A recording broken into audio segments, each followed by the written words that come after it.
मोक्ष असल में पूरी आजादी है। यह एक ऐसी अवस्था है जहां आत्मा सभी बंधनों से मुक्त हो जाती है।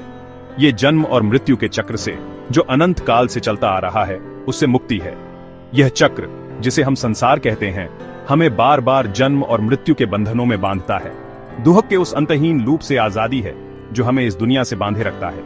ये एक ऐसी मुक्ति है जो हमें हर प्रकार के कष्ट और पीड़ा से मुक्त करती है, जो हमें इस दुनिया से बांधे रखता है। ये एक ऐसी अवस्था है जहां हम अपने वास्तविक स्वरूप को पहचानते हैं और सभी भौतिक बंधनों से मुक्त हो जाते हैं। जरा सोचो, एक ऐसी जिंदगी जिसमें ना दर्द हो, ना गम और ना ही शरीर की कोई सीमा। एक ऐसी अवस्था जहां केवल शांति और आनंद हो, ना गम और ना ही शरीर की कोई सीमा।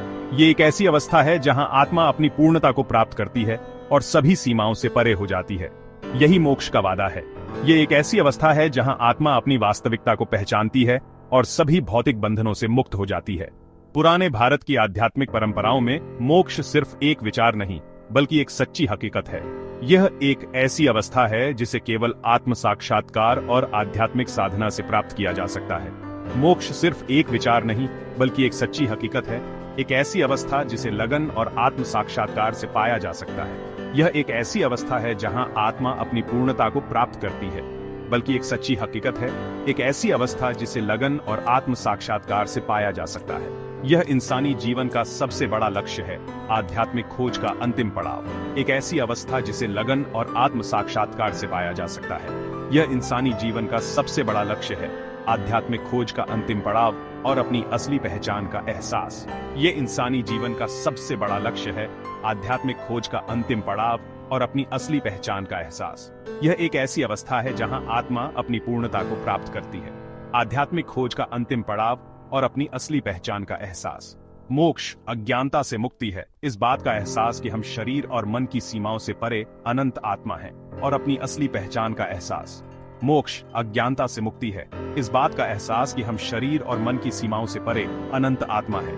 यह एक ऐसी अवस्था है जहां आत्मा अपनी पूर्णता को प्राप्त करती है। मोक्ष अज्ञानता से मुक्ति है, इस बात का एहसास कि हम शरीर और मन की सीमाओं से परे अनंत आत्मा है। यह व्यक्तिगत चेतना का ब्रह्मांडीय चेतना में मिल जाना है, इस बात का एहसास कि हम शरीर और मन की सीमाओं से परे अनंत आत्मा है। ये व्यक्तिगत चेतना का ब्रह्मांडीय चेतना में मिल जाना है, एक ऐसी अवस्था जो पूरी तरह से एकता और आनंद से भरी है।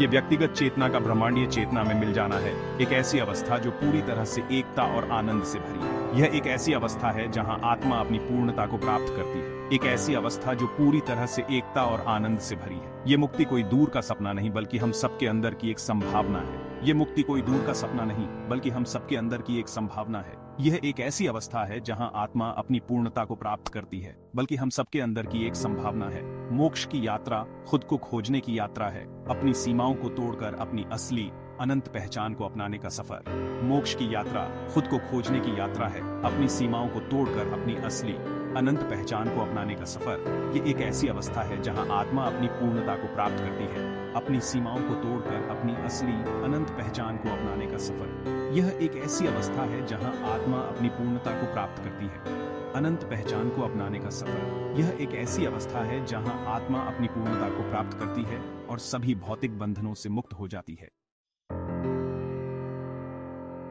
मोक्ष का रास्ता वैराग्य की ईंटों से बना है और ज्ञान की रोशनी से जगमगाता है। यहाँ वैराग्य का मतलब दुनिया या अपनी जिम्मेदारियों को छोड़ना नहीं है, बल्कि दुनियावी चीजों, रिश्तों और नतीजों से अंदरूनी आजादी पाना है।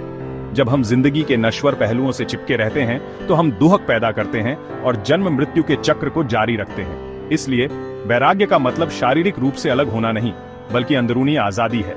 ये जिंदगी को पूरी तरह जीने के बारे में है, बिना उससे बंधे हुए।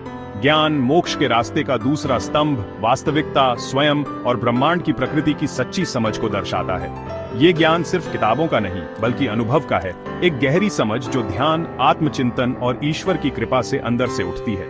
वैराग्य के अभ्यास और सच्चे ज्ञान की प्राप्ति के जरिए हम उन जंजीरों को ढीला करना शुरू करते हैं जो हमें दुहक के चक्र से बांधे रखती हैं और मोक्ष के आलिंगन के करीब ले जाती हैं। अक्सर मोक्ष की अवधारणा को स्वर्ग के विचार से जोड़ दिया जाता है, जैसा कि कई धार्मिक परंपराओं में बताया गया है। स्वर्ग एक ऐसा स्थान जिसे अनंत सुख और इच्छाओं की पूर्ति के क्षेत्र के रूप में देखा जाता है, कई लोगों के लिए अंतिम लक्ष्य है। यह एक ऐसा स्थान है जहां सभी प्रकार की भौतिक और आत्मिक इच्छाएं पूरी होती हैं और जहां कोई भी दुख या पीड़ा नहीं होती। लेकिन क्या यह वास्तव में अंतिम मुक्ति है? स्वर्ग को अक्सर अनंत सुख और इच्छाओं की पूर्ति के क्षेत्र के रूप में चित्रित किया जाता है, जहां हर प्रकार की भौतिक और आत्मिक इच्छाएं पूरी होती हैं। यह एक ऐसा स्थान है जहां कोई भी दुख या पीड़ा नहीं होती और हर कोई अनंत आनंद में रहता है। लेकिन यह आनंद भी एक प्रकार का द्वंद्व है, क्योंकि यह सुख और दुख के बीच के अंतर पर आधारित है। मोक्ष सुख और दर्द के द्वंद्व से पूरी तरह परे है। यह एक ऐसी अवस्था है जहां न तो सुख की लालसा होती है और न ही दर्द का भय। यह एक ऐसी स्थिति है जहां आत्मा पूरी तरह से स्वतंत्र होती है और किसी भी प्रकार की भौतिक या आत्मिक इच्छाओं से मुक्त होती है। यह एक ऐसी अवस्था है जहां आत्मा अपने शुद्धतम रूप में होती है और किसी भी प्रकार के द्वंद्व से परे होती है। अधिकांश वर्णनों में स्वर्ग अभी भी द्वंद्व के दायरे में आता है, क्योंकि यह सुख और दुख के बीच के अंतर पर आधारित है। यह एक ऐसा स्थान है जहां सुख और दर्द, आनंद और दुख विरोधी ताकतों के रूप में मौजूद है। यह एक ऐसा स्थान है जहां आत्मा को अभी भी इच्छाओं और संतुष्टि के चक्र से गुजरना पड़ता है। एक ऐसा क्षेत्र जहां सुख और दर्द, आनंद और दुख विरोधी ताकतों के रूप में मौजूद है।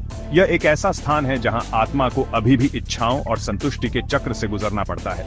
यह एक ऐसा स्थान है जहां आत्मा को अभी भी द्वंद्व का सामना करना पड़ता है और जहां आत्मा को अभी भी इच्छाओं और संतुष्टि के चक्र से गुजरना पड़ता है। दूसरी ओर मोक्ष इस द्वंद्व का अतिक्रमण है, द्वैतवादी मन की सीमाओं से परे होने की अवस्था। यह एक ऐसी स्थिति है जहां आत्मा पूरी तरह से स्वतंत्र होती है और किसी भी प्रकार की भौतिक या आत्मिक इच्छाओं से मुक्त होती है। यह एक ऐसी अवस्था है जहां आत्मा अपने शुद्धतम रूप में होती है और किसी भी प्रकार के द्वंद्व से परे होती है। यह एक ऐसी स्थिति है जहां आत्मा को किसी भी प्रकार की इच्छाओं और संतुष्टि के चक्र से गुजरना नहीं पड़ता। एक ऐसी अवस्था की कल्पना करें जहां आप अब भावनाओं के उतार चढ़ाव से बंधे नहीं हैं, जहां आप सुख की निरंतर लालसा और दर्द से, घृणा से मुक्त हैं। यह एक ऐसी स्थिति है जहां आत्मा पूरी तरह से स्वतंत्र होती है और किसी भी प्रकार की भौतिक या आत्मिक इच्छाओं से मुक्त होती है। यह एक ऐसी अवस्था है जहां आत्मा अपने शुद्धतम रूप में होती है और किसी भी प्रकार के द्वंद्व से परे होती है, जहां आप सुख की निरंतर लालसा और दर्द से, घृणा से मुक्त हैं। यह एक ऐसी स्थिति है जहां आत्मा पूरी तरह से स्वतंत्र होती है और किसी भी प्रकार की भौतिक या आत्मिक इच्छाओं से मुक्त होती है। यह एक ऐसी अवस्था है जहां आत्मा अपने शुद्धतम रूप में होती है और किसी भी प्रकार के द्वंद्व से परे होती है। यही मोक्ष की अवस्था है, शुद्ध अस्तित्व, चेतना और आनंद की अवस्था। यह एक ऐसी स्थिति है जहां आत्मा पूरी तरह से स्वतंत्र होती है और किसी भी प्रकार की भौतिक या आत्मिक इच्छाओं से मुक्त होती है। यह एक ऐसी अवस्था है जहां आत्मा अपने शुद्धतम रूप में होती है और किसी भी प्रकार के द्वंद्व से परे होती है, जबकि स्वर्ग स्थायी राहत और संतुष्टि प्रदान कर सकता है। यह एक ऐसी स्थिति है जहां आत्मा को अभी भी इच्छाओं और संतुष्टि के चक्र से गुजरना पड़ता है।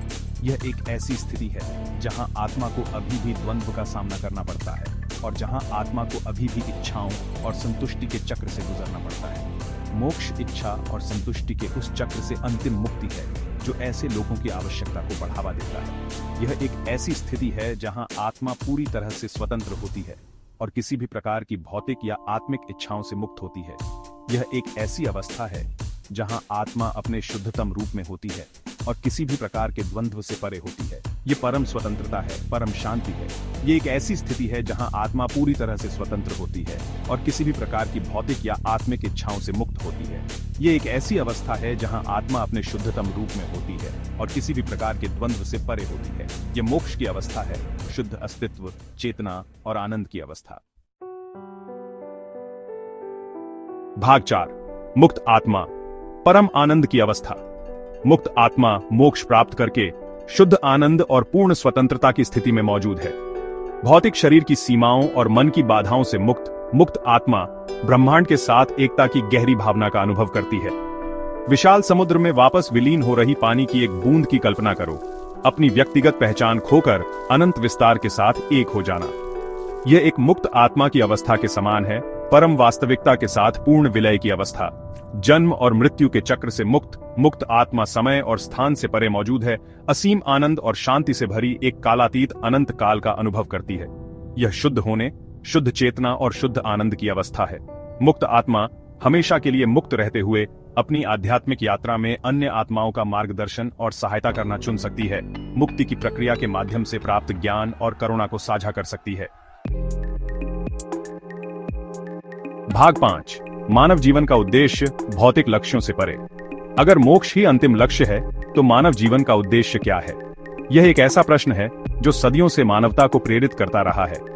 क्या हम केवल भौतिक सुखों की खोज में लगे रहते हैं, या हमारे जीवन का कोई गहरा अर्थ है? क्या यह केवल अस्तित्व में रहना, उपभोग करना और अंततः नष्ट हो जाना है, या फिर हमारे जीवन में कुछ ऐसा है जो हमें भौतिकता से परे ले जाता है? यह सवाल हमें सोचने पर मजबूर करता है कि क्या हम केवल अपने दैनिक कार्यों में उलझे रहते हैं, या हमारे जीवन का कोई उच्च उद्देश्य है। प्राचीन ज्ञान परंपराएं एक अधिक गहन दृष्टिकोण प्रदान करती हैं। मानव जीवन आध्यात्मिक विकास और आत्म साक्षात्कार के लिए एक अनमोल अवसर है। यह ज्ञान हमें यह सिखाता है कि हमारे जीवन का उद्देश्य केवल भौतिक सुखों की प्राप्ति नहीं है, बल्कि आत्मा की गहराई में उतरना और अपने वास्तविक स्वरूप को पहचानना है। हम केवल भौतिक सुख चाहने वाले भौतिक प्राणी नहीं हैं। हम एक मानवीय यात्रा पर आध्यात्मिक प्राणी हैं। यह यात्रा हमें अपने भीतर की दिव्यता को पहचानने और उसे प्रकट करने की दिशा में ले जाती है। यह हमें यह समझने में मदद करती है कि सच्ची खुशी और संतोष बाहरी अधिग्रहण में नहीं, बल्कि आंतरिक परिवर्तन में है। हमारा उद्देश्य अपने वास्तविक स्वरूप के प्रति जागृत होना, अपने भीतर की दिव्य चिंगारी को महसूस करना और मोक्ष की मुक्ति के लिए प्रयास करना है। यह एक निरंतर प्रक्रिया है जो हमें अपने जीवन के हर पहलू में आत्म साक्षात्कार की ओर ले जाती है। यह हमें यह सिखाती है कि हमारे जीवन का हर अनुभव, हर चुनौती, हर रिश्ता आत्म खोज और आध्यात्मिक विकास की इस यात्रा में एक कदम का काम करता है। इस एहसास के लिए हमें भौतिक संसार के आकर्षण से परे देखने और अपने अस्तित्व की गहराई में उतरने की आवश्यकता है। यह हमें यह सिखाता है कि सच्ची खुशी और संतोष बाहरी अधिग्रहण में नहीं, बल्कि आंतरिक परिवर्तन में है। यह हमें यह समझने में मदद करता है कि हमारे जीवन का उद्देश्य केवल भौतिक अस्तित्व से एक गहन आध्यात्मिक खोज तक बढ़ जाता है। इसके लिए दृष्टिकोण में बदलाव की आवश्यकता है। इस बात की पहचान कि सच्ची खुशी और संतोष बाहरी अधिग्रहण में नहीं, बल्कि आंतरिक परिवर्तन में है। यह हमें यह सिखाता है कि हमारे जीवन का उद्देश्य केवल भौतिक सुखों की प्राप्ति नहीं है, बल्कि आत्मा की गहराई में उतरना और अपने वास्तविक स्वरूप को पहचानना है। हमारे जीवन का हर अनुभव, हर चुनौती, हर रिश्ता आत्म खोज और आध्यात्मिक विकास की इस यात्रा में एक कदम का काम करता है। यह हमें यह सिखाता है कि हमारे जीवन का उद्देश्य केवल भौतिक सुखों की प्राप्ति नहीं है, बल्कि आत्मा की गहराई में उतरना और अपने वास्तविक स्वरूप को पहचानना है। इस सच्चाई को स्वीकार करने से मानव जीवन का उद्देश्य केवल भौतिक अस्तित्व से एक गहन आध्यात्मिक खोज तक बढ़ जाता है। यह हमें यह सिखाता है कि हमारे जीवन का उद्देश्य केवल भौतिक सुखों की प्राप्ति नहीं है, बल्कि आत्मा की गहराई में उतरना और अपने वास्तविक स्वरूप को पहचानना है।